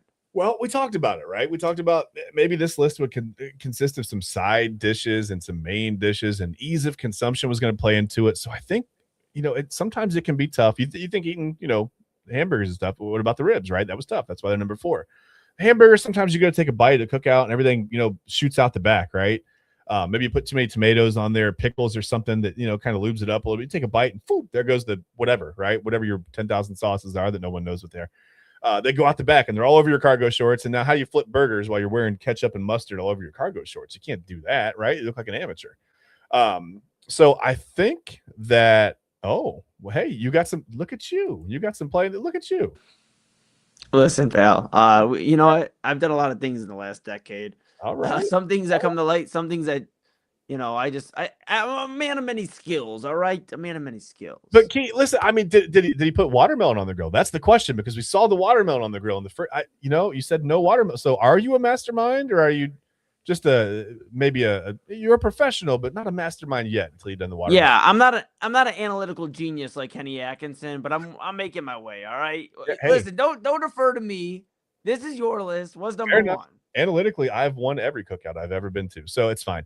We got to get to number 1. The number 1 food on the Memorial Day Cookout Foods top 5 list. Again, ease of consumption. It's the easiest thing to just cook up like in a massive amount on the grill, right? You just throw these on the grill and everybody's happy. Kids, adults, your pet might grab one. They're happy. Those it's not too hot, whatever, burn their mouth. It's hot dogs. It's the undisputed GOAT, right, of the Memorial Day Cookout. Hot dogs are undefeated, Eli, because they understand the assignment. No drama, no waiting, right? No knife required, nothing, no cutting ribs apart. Just pure grilled excellence and sodium and cholesterol in a bun. They're the fastest food at the party, right? Somehow the first thing everybody wants. Kids love them. Like I said, adults love them. Pets love them. Even the person who said, I'm going to eat a little lighter today, somehow they'll end up holding two. Like they're just carrying hot dogs around, one in each hand. You don't even need a plate. You just carry them around. They're fine. And nothing really captures the spirit of a cookout more than someone standing near the grill asking, hey, you got any more hot dogs left? The answer should always be yes. Yeah, you should be cooking. If you're the grill guy that day, you should be grilling like you're cooking for the Nathan's hot dog eating competition on 4th of July. You should be ready to rock. Yeah, these are like the quick, like, some people pick up a bag of chips. Like sometimes I grab a hot dog, just grab a quick bun, and get it on there and just walk around with a hot dog or two, and just take care of business. Yes, yeah, I sure did. That was a dark time in my life there, Mr. McKee. I thought that was a different topic. QP, I was like, we're talking about something, but it's quarter pounder. I understand now. Quarter pounders, yeah, man. He agrees with me that hot dogs are number one. And for the first time in my life, Eli, instead of trouble from our program director or trouble from you or trouble from Autumn, I finally look at this. I get a great list. Thanks, I appreciate you, man. Well, yes, we definitely appreciate Keon Sports again. Check him out as well. I've known Vince for over a decade. He's been great. I'm glad you brought this up. Do you like your? I'm like, what the? I'm trying to watch. I do. What? I do. I don't mind if they stay on the grill a little bit too long, right? But what's extra burnt? Like, what is that definition? Again, that's a matter of personal preference. I mean, that's personal. Is that a char dog? Like, are you talking a char dog? Like you closed the grill and left it on all night and woke up the next morning and they're dust. No, not quite that much, but if they got a little bit of burn on them, right? A little bit of but that's not extra burnt. What is extra burnt? What does extra burnt mean? That's your own personal preference, right? You can stand. That's the beauty of hot dogs. You can stand by the grill and go, because there's 41 of them on there and they all fit. You can go, I want hot dog number 33. If you go from the left, you know what I mean? And you can say that one's made to my personal taste. And you can take the one that's burnt to your pleasure. Yeah, and here's the thing, is the comments are rolling in about that. I guess we got some discussion about extra burnt hot dogs. You see, by the word strawberries, that burn on that dog, that's my idea of extra. You don't want the whole backside burnt. You don't want to be. It's not like you're laying out on the beach. You got a beach where you can have the sun's out, buns out, and you don't want the backside burnt. Like, you want to make sure you're good, man. Like, that's ultimately where I'm at. But hot dogs, again, it's a staple. It should deserve to be number one. 4th of July, I know we're talking Memorial Day, but cookouts in general, like 4th of July, they have the Nathan's Eating Hot Dog competition. I mean, they have stuff going on. I mean, this is, Chad, I don't have too many problems with your list. I think potato salad should be exiled from it, and barbecue ribs should be moved up. But 1 and 2, spot on. 5, you got to mention the fresh fruit. I don't think this is as bad as the list that I was expecting going in. So I'm actually I'm going to give you a B- B range on this list. I'll take it. C's get degrees. I'm happy with that. So while we're in here and while we have hot dogs on the screen, I have to ask you, we still have a couple of minutes here. We went over. It's fine. We have a couple minutes. It's almost midnight. Somebody knocking on the door. It's fine. No worries. Let me ask you, since hot dogs, how do you eat your hot dog? Well, not, I know, with your mouth, but I mean, what do you like on your hot dog? I guess is what I'm asking. Well, one thing I don't, that you can chime into. I'd love to hear. Absolutely. We definitely want the participation on this. But here's the problem. One thing, you have Matt Wins, our friend of the program, at Channel 3 WKYC. You have his enemy on one of those dogs, Onion. I can't believe you. Yeah. Listen, this is about. Sometimes this show is about personal growth. We talk about mental health. Sometimes you got to face your demons, and right there's Onion, right? So I like mustard. I'll put ketchup if I'm really I'm really trying to dial this up, but I don't think ketchup needs to go on a hot dog. I don't think ketchup really has much of a place in the food world, to be honest with you. I think fries in it, but that's about it. Yeah, fries and stuff like that. So I just put some mustard on it. If we're getting crazy and we can have sauerkraut there, I'll put some sauerkraut on my hot dog. Okay. And maybe every now and then sprinkle some shredded cheese, whether it's shredded cheddar or American or even the Mexican blend. Taco blend, some people call it. I would even do that. But yeah, and I saw the comment. I'm gonna pull it back up here one more time. Replace potato salad with pasta for you. Yes, absolutely. Good pasta salad's great. Yeah, that's great. Now I'm gonna be honest. Again, here I am. Once again, telling you that I don't like tomatoes or onions and stuff like that. So when it comes to my pasta salad, I only eat the noodles, the cheese, olives. So no to tomatoes, but yes to olives. Black olives, green olives. Yeah, I'll smash Black some olives olives. are great. Yeah, I Yes, agree. yes, 100%. And then you got cucumbers in there. I like that. And then the Italian dressing, obviously. But I'm a very plain Jane pasta salad guy. But yes, I would put my version of pasta salad over potato salad. Agreed. Okay. Now we're gonna have to get this. I have a visual representation from Double A on what exactly a burnt hot dog is. Okay. Okay, I don't know. Can we get it in here in time? Can we do that? Yeah. Here, I'll do a stall real quick while you. Don't worry. We planned this. Don't worry. I got you. I can go do Okay, that. no worries. That's While fine. Chad's doing that here, we're going to keep the screen up here. This reminds you, if you are a business out there that is looking for some advertising, some marketing, and wanted to join Cleveland's digital leader, the Inside Edge Network, now is the time to go ahead and invest in not only your company, but also invest and partner with the Inside Edge Network. We have a lot of great options, and we love to help you promote your business, make it a stronger asset here in the community. And we love to talk. So when Chad and I come back to the screen, you can see both our handles. You can reach out to both of us. We'll get it directed to where it needs to go. Obviously, Double A Anthony Alford and the owner of the company, Peter Tellep, we are looking forward to working with a lot of great companies here in the city of Cleveland, across Ohio, and nationwide. So that is what we have for you. And of course, I love doing a nice mention while we have a ton of great food up there. Chad B, while we're talking about Chad B for a moment too, remind you guys, let me just remind you, he's 46 years old. So at the end of the day, he has a little bit more experience than me when it comes to cooking now. He's probably even been the grill guy a few times, I'd imagine. So you think about it. I've been the guy in the cargo shorts talking about I know things. No, so listen, I want to say this. Speaking of assets, Double A said plain hot dog, or if I'm on this is where assets come in, big back behavior, fries and barbecue. Okay. Hey, fries and barbecue on the dog? Man. Dang, dude. Dude. Dang. Look at this. Oh, Look at that. Dude. I was talking about McKee, man. He once left me at a UFC event. We used to, work together, and Vince McKee, the birth of his second daughter, he had to go and run to the hospital, and I was sitting. I wonder where they UFC. left you at it. Yeah, okay. I was wondering where. That doesn't sound like a good story, but okay, I got you. Left me at the UFC. I had to call Papa Moon at like 3 a.m. He's like, "I'm so sorry. I'm so sorry." But yes. Yes. My child was born. Yes, she sure was. And yes. Uncle Lee is definitely proud of great, yes, both the entire McKees. They're great, man. They're great. First of all, congratulations. I'm sure that was a great moment. At that point, I would definitely abandon Eli as well. Sorry, Eli. I'm gone. I gotta go. Yeah, and as he said, oh, trust me, that story is mild compared to others. You're dang right, pal. Tabby, do we have that picture from Double A, the visual representation?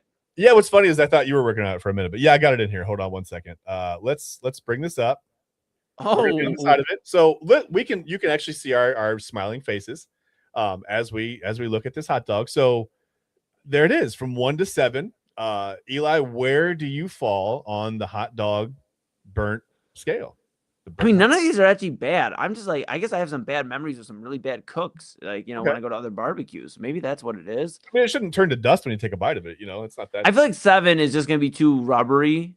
Like, Okay. it's going to be like, it's too much. 6 kind of concerns me. Like, why is there a hole in it? Like, it's already like getting into the second layer there. I think like 5 is probably like my max. 5 is probably my max. Okay. All right. Well, that's where key is. Fair enough. 5 all day. Okay. 5 all day every day. I like it. I'm about a 6 guy. I think I don't mind 7. Can't do 1 or 2. That looks like it hasn't really been on the grill long enough. Dude, that look like a zombie finger, bro. Not to be crazy for a minute. That looks like it would be cold in the middle. You don't want that. Double A said the Cleveland Guardians have hot dogs with Fruit Loops. They're much better than he expected. So if you want some cereal, if you're having a hot dog for breakfast, you might want to throw some Fruit Loops on it. Maybe some. If you're my age, maybe you go with I don't know, grape nuts or something, some old guy cereal. But whatever. Grape nuts. What are grape nuts? They have nothing to do with grapes or nuts, which is very confusing. No one knows. I think they're gravel, honestly.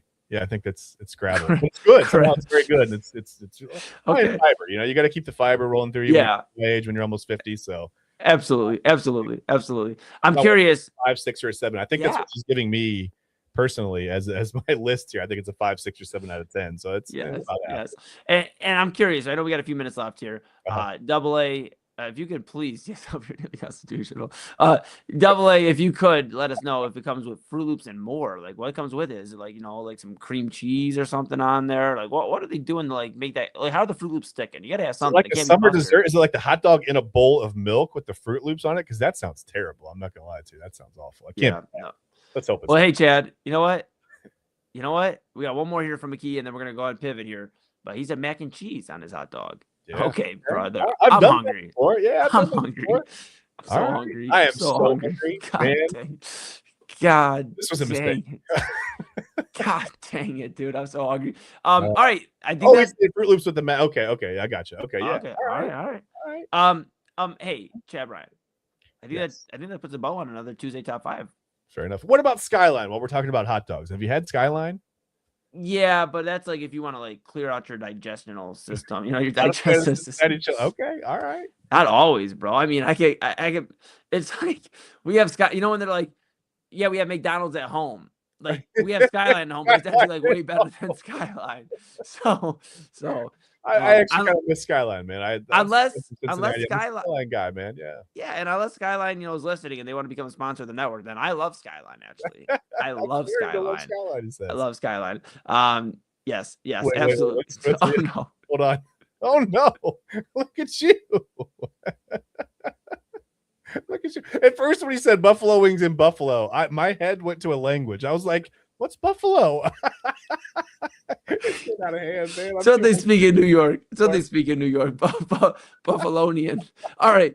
Let's get to some final thoughts before we get kicked off the air. They're always like, why did I let them go over 11? Why did I not just cut them? All right. Final thoughts. Chad, do you want to go first or No, absolutely not. I am spent. You go. I got food over all here. right. Well, Double A chime in with his final thought. Skyline is good. Yeah, So, see? all right. Finally My agree final with something, yeah.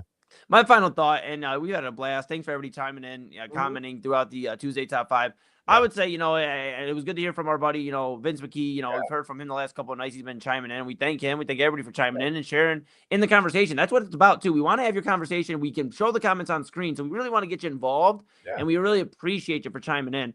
My final thoughts would be, hey, if you haven't heard from somebody that you've known for a while and you haven't talked to them, reach out. Whether it, you ended on good terms, bad terms, you just distance happen, whatever. Just reach out, man, and see what's going on with somebody. It's easier to forgive than to hold hate in your heart or anger or just be like, man, why haven't they hit me up? We used to be so cool. It's, a lot of times it's just people are busy, life is moving, and we lose track of what's going on with this big circle we move around, or spear, or whatever you want to call it. So just reach out to somebody if you haven't heard from them in a minute. It's very important to just check on your loved ones, check on the people you haven't talked to in a while. Yeah, man, that's my final thoughts, to just check on somebody and tell somebody you love them. My final thoughts are in line with this comment. Listen, if you know or you are a divorce lawyer out there watching, we have a friend that needs help. Just read the bottom of your screen. No, I don't know. That's not, whatever. You might need some help there. So my final thoughts are just, listen, don't limit yourself to 2 scoops of potato salad. If potato salad's your thing, pick up the whole bowl and grab a spoon and do your thing, man. Don't be shy at a cookout, right? We gotta have it. We gotta have fun.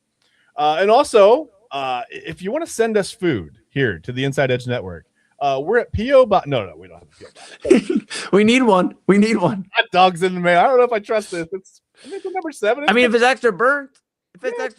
yeah. I mean, well, look at this. Strongly dislikes me, but she likes you. She loves you. So that's fine. No, I think I read too much into that. I'm kidding. I read too much into that.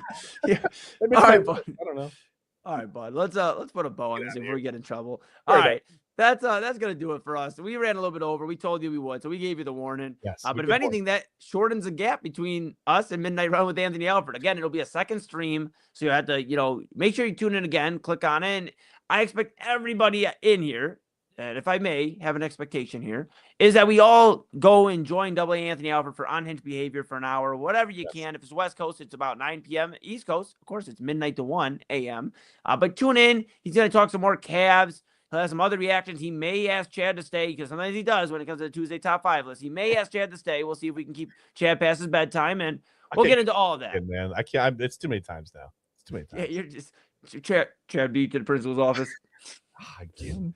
Yeah, we'll keep an eye on that, and we'll see if Chabby joins Double A for Midnight Run. Of course, I'll be behind the scenes producing the show as always. But so you make sure you stay tuned and the Inside Edge net Yes. for Double A Anthony Alford Midnight Run with Anthony Alford. Of course, all of our great programming. Make sure to like, subscribe, follow all that great stuff. Inside Edge net on YouTube, X, Facebook, Instagram, TikTok, Twitch, all the socials. Hit the notification bell so you know we're going live. We do this every Tuesday top 5. We do this every weeknight. All the sports coverage and a bunch of other things as well. We talk about cutting the grass and, well, you never know with us. And then, of course, InsideEdgeNetwork.com is where you're going to want to go. InsideEdgeNetwork.com. Read about the personalities, your favorite personalities, like Chad and I and everybody else that does a tremendous job on the Inside Edge Network. I want to thank Double A, the program director, Anthony Alford, the program director of the Inside Edge Network, for giving us this opportunity to continue to bring you something different as Cleveland's digital leader, and the owner of the Inside Edge Network, Peter Tellep. We appreciate him for supporting and doing everything he can to keep us rocking on air and doing everything. I appreciate both those guys. I appreciate our partners, which you can check out at InsideEdgeNetwork.com, W Energy, Monster Moments, SportsMemorabilia.com, AliosFragrances.com, and Fanatics.com. We appreciate them because we couldn't do it without them, and we couldn't do it without you at home. So thanks, whether it was your first time, your 10th time, your 100th time, thank you so much. Go to InsideEdgeNetwork.com. Read about your favorite personalities. Go check out the partners page. Get some great deals. And, of course, use the promo code at the shop. Get a windbreaker, a shirt, a polo, a hat, a mug. Oh, my goodness, all the great stuff. Promo code INSIDER, 20% off your order until the end of May. If we get 10 purchases, Kyle Cornell will shave my head on June 1st on an episode of Unfiltered. Use that promo code INSIDER, 20% off your order. Rep Cleveland's digital leader. From the ground up, we are rocking with you, bringing something different, and your source for sports, entertainment, mental health conversations, news, and everything in between. InsideEdgeNetwork.com is where you're going to want to go, and where Chad B is going to want to go probably here in just a moment is bed, so Double A doesn't get him in trouble. So he's going to start running off there. I'm headed to the kitchen. I'm cooking. I'm hungry. Yeah, I'm going to make a full meal now. If you're a grill wherever Chad's at, you're started up. It is Chad B. But we'll keep an eye on that. We're going to go ahead and sign off for today. We're back with you tomorrow, 10 o'clock, same place, same time, all that great stuff. We may go past 11. Sometimes it just happens like that. But we appreciate all of you for tuning in. Thank you. We could not do it without you. Seriously, thank you for rocking with us this entire evening. That's going to do it for everybody in the Inside Edge Network, for Double A Anthony Alford, the program director, Peter Tellep, the owner of the Inside Edge Network, for everybody that does a tremendous job in front of the camera, behind the scenes, for all of you out there watching, our tremendous partners. For Chad Bryan to my right, your right, I'm Eli Moon. This is Inside Edge Primetime here on the Inside Edge Network. So long for now. We'll see you tomorrow. Midnight Run coming up at the top of the hour with Anthony Alford. Let's get unhinged. See you tomorrow. Let's eat.